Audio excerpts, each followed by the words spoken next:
Let's start with this most basic question. What is good writing? Okay. You, as somebody who has been through the educational system for at least 11 or 12 years, you know that your instructors, teachers, most definitely have their own idea of what makes good writing. When you think about writing in an academic setting, right? College, what do you think would be the characteristics of good writing? Take just a second, okay?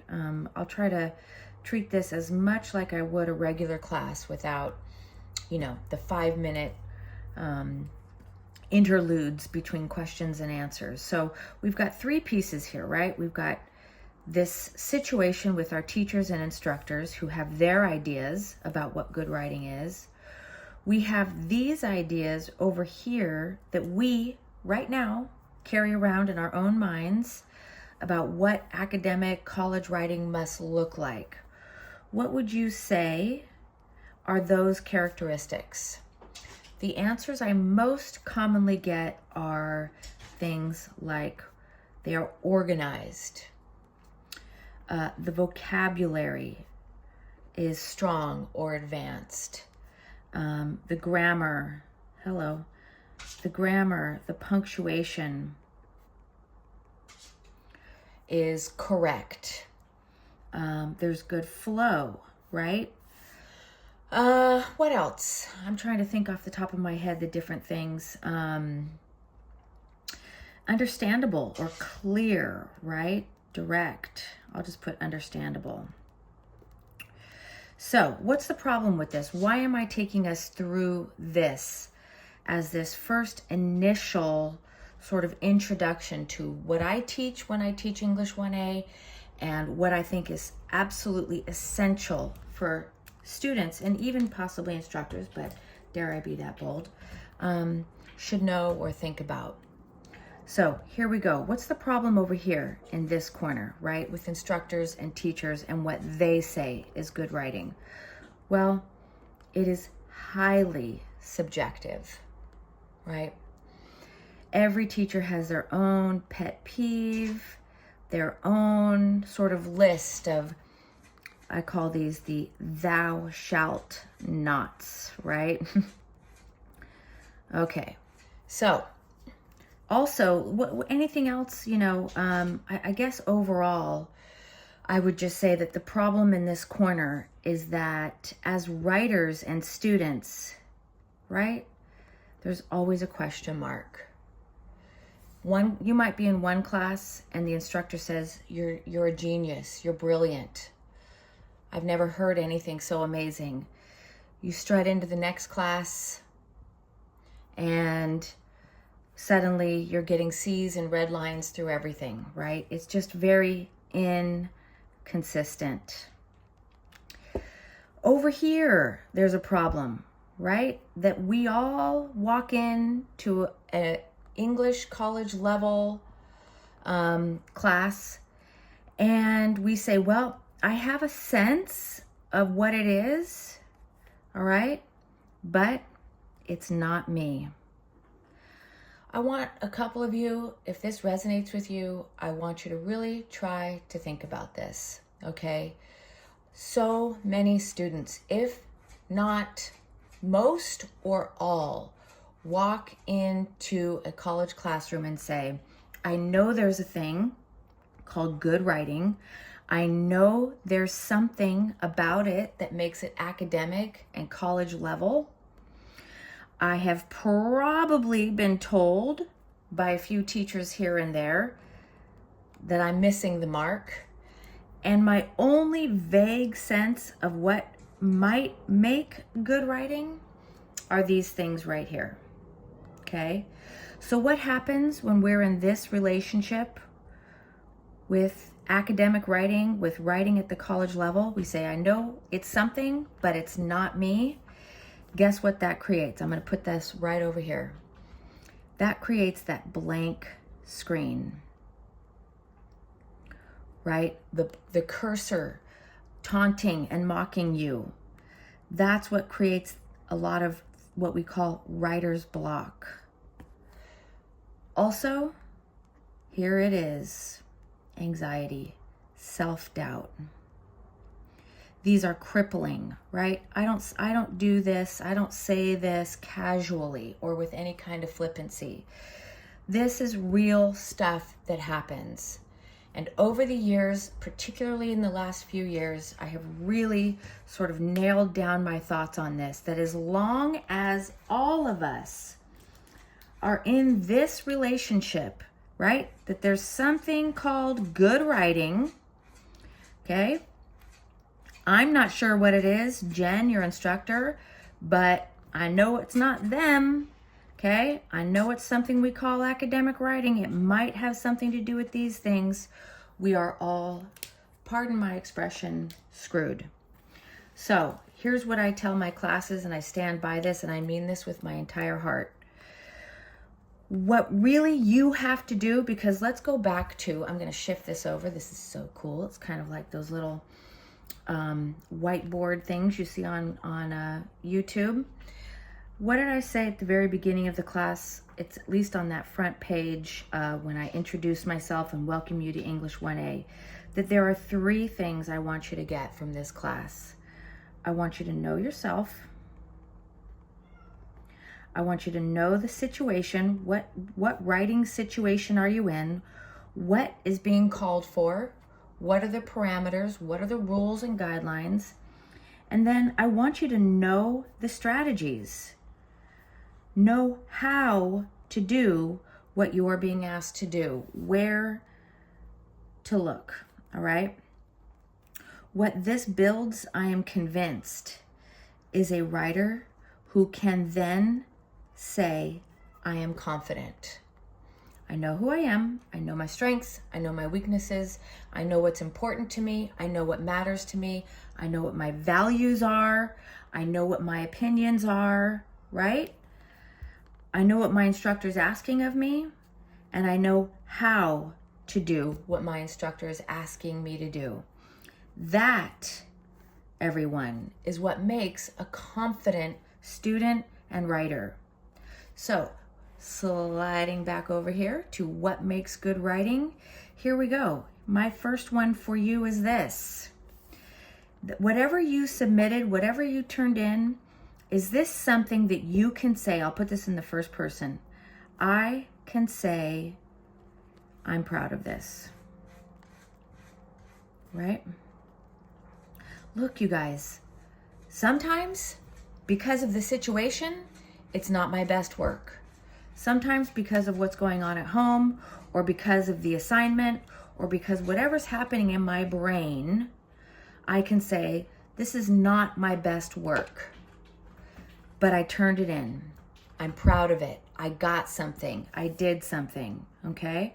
Other times, we can really strut our stuff and say, you know what? I nailed this one, and it's good. If you know it's good, if you know you did the best work you could do in that situation, you're good. All right? Number 2, my essay, I'll just put it, I'll say this. My essay says what I want it to say. Do you notice that I am dethroning your instructor? Essay writing at this level is about sharing ideas. It's about sharing your thoughts, your beliefs, your experiences. I hope for your sake that gone are the days where you have an instructor that says, here's all of this stuff I want you to read, here's the information for the class, put it in essay form and regurgitate it. Those days should be over, all right? So here's the third one. Second one, it says what I want it to say. Third one, it does what I want it to do. And in that case, running out of room here, we are talking about purpose, right? What do I want to achieve? So again, you are in the driver's seat. So wonderful, great, touchy-feely. We're all hugging. This feels great. Back to reality. This is going to go a little bit quicker. Okay. So what makes good writing? Here it is, right here. I did not make this up. I read it once and I thought it was brilliant. What makes good writing is good thinking. Okay. Good thinking is what leads, what comes out of our brain, through our arms and hands, out of our fingers into typing. So it is helpful to think about, we don't have time here, of the types of thinking that we do. Right? We ruminate. We have imaginary conversations. Right? We look back into the past. We look at our memories. All kinds of things are happening when we talk about thinking. In this case, I want you to think of this kind of thinking, critical thinking. Okay? Now, there's a whole page or whatever, a page in our module, I think it's from either this week or last week, that talks about critical thinking, what it is, what it isn't. But this is key, all right? The more you know about your subject, the more you have thought about it, right? Turned it, we say sometimes that you turn it around, turn it over and over in your mind. The longer you stew on something, right? The broader and deeper your thinking can get. The more solid you are, the more fluid your thoughts are, guess what? They come out a lot better in your writing.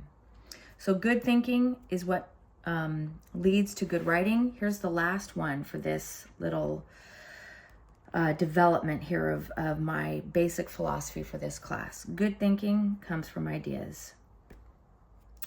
And guess what, you guys? I'm going to get real fancy here. Smack dab in the middle of this circle of ideas is an I. And I don't mean I for ideas, I mean I for me.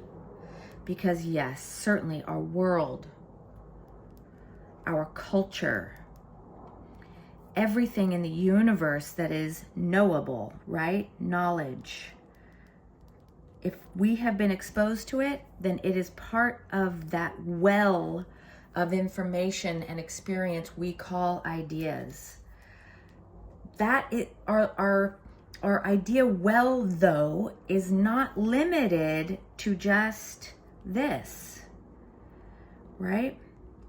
Our ideas also come from our experiences, our belief systems, our values, our families, our traditions, our friendships, right? I want you to see something. This is the entire reason I drag you through this. It's already 13 minutes. I need to shut this down, okay?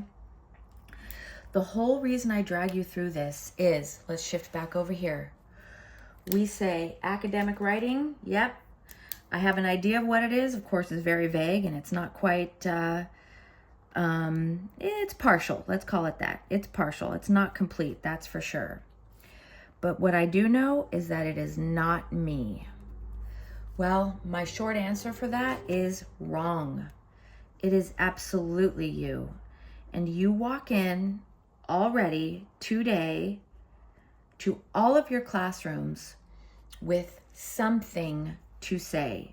You have a well of ideas that you have inside of you that, yes, maybe we could say they are limited by your knowledge, but also some of you have a great deal of knowledge. So what's the opposite of limited? Unlimited. Vast. Some of you have vast wells of knowledge in certain areas that are specific to you and what you know. So the whole point here, everyone, I really want you to see and connect, and I wish I had a better pen right now to make sure these are so connected, that look at this little segment here, right? This is what screws everybody up. The open door is in the rest of this, okay? Good writing is possible. Here's our measurement. Good writing is possible. Here's what leads to it. Good thinking, clear thinking, critical thinking. Our thinking is possible because it is filled with a well of ideas, things that we already know, things that we're learning, beliefs and systems that we already adhere to, okay? So I'm going to end this there. I'm going to hope that all of this uploads, okay? But what is this, right? This is, I don't know what I want to name this. Maybe I'll have a name for it when we get back. The basics. You already have it, okay? You already have it. All right, amen. There we go.